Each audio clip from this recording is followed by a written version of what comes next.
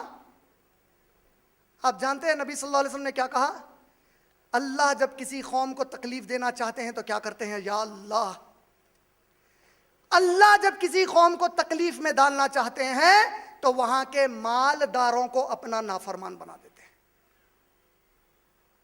سورہ بنی اسرائیل سورہ نمبر 17 میں اللہ نے کہا اللہ جب کسی قوم کو تباہ کرنا چاہتے ہیں تو اس علاقے کے مالداروں کو اللہ امیر لوگوں کو اپنا ناشکرا اور نافرمان بنا دیتے ہیں.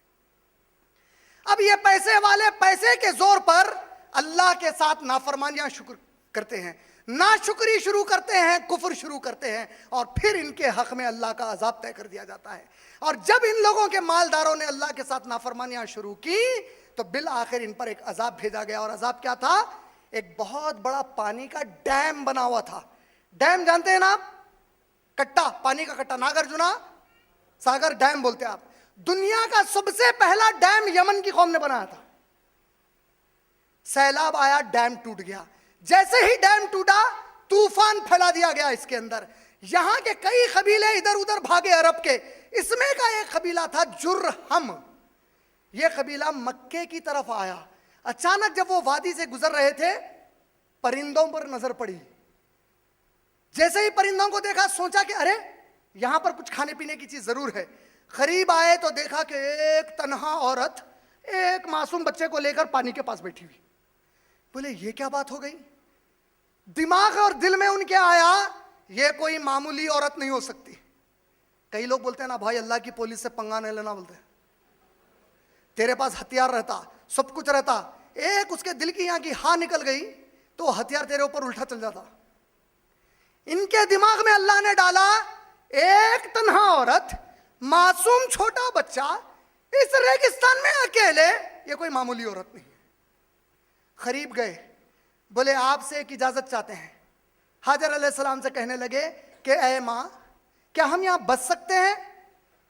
یا اللہ، حاجر علیہ السلام کی بہادری، میری بہنیں دیکھیے ان کی بہادری، انہوں نے کہا تم بچ سکتے ہو لیکن ایک شرط ہے، شرط یہ ہے کہ یہ جو پانی کا کنواں ہے یہ میرے قبضے میں رہے گا، پانی چاہیے تو مجھ سے مانگو گے، میں جتنا پانی دینا ہے دوں گی۔ بولے وہ راضی ہو گئے، کیونکہ ان کو تو اب آپ لوگ سمجھ رہے نا، طوفان آ گیا تھا، کسی جگہ ٹھکانا چاہیے تھا، یہاں ٹھکانا ملا، شرط پر تیار ہو گئے۔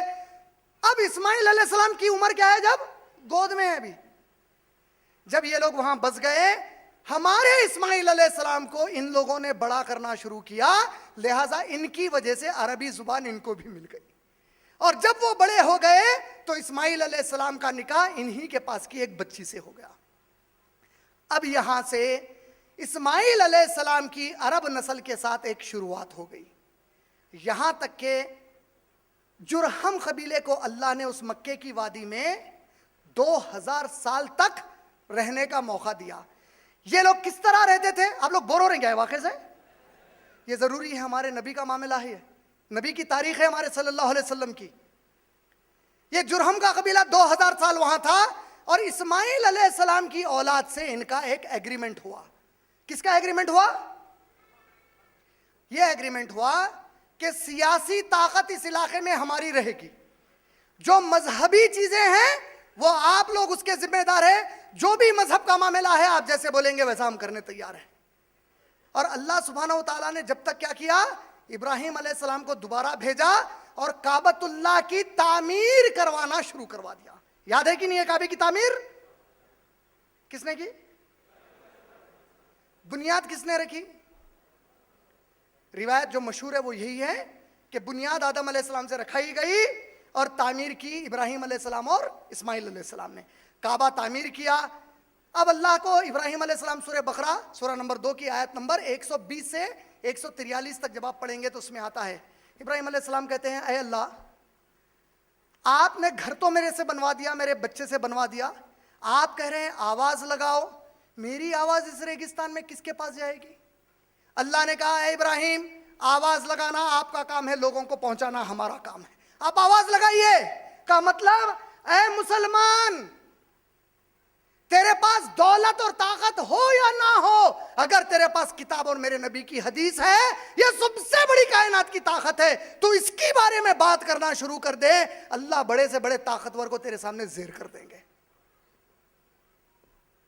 آواز لگانی شروع کی، لوگ جمع ہونے لگے، یہاں سے حج بیت اللہ کا سلسلہ شروع ہو گیا۔ اور اب جو لوگ حج کو آتے، ان کی مہمان نوازی کون کرتے؟ جرہم کرتے یا اسماعیل علیہ السلام کی اولاد؟ کیونکہ مذہبی معاملہ کس کے حوالے کیا گیا؟ کس کے؟ یہاں تک کہ جرہم کے لوگ ظالم، زناکار اور شرابی ہو گئے، تو اللہ نے ان کو کیسے سزا دی؟ ایک اور خزے کا ایک قبیلہ تھا یمن کا، اس کو ان پر مسلط کیا، ان لوگوں نے ان کو مار کر بھگا دیا۔ اب خزے کا قبیلہ، یمن کا عرب قبیلہ، وہ مکے کے اوپر قابض ہو گیا، اور ان لوگوں نے بھی اسماعیل علیہ السلام کے ساتھ وہی معاہدہ کیا، ان کی اولاد کے ساتھ، اسماعیل علیہ السلام کی اولاد کے ساتھ، کہ بھائی سیاست ہماری، باقی کے جو مذہبی چیزیں ہیں وہ آپ لوگ کر لینا۔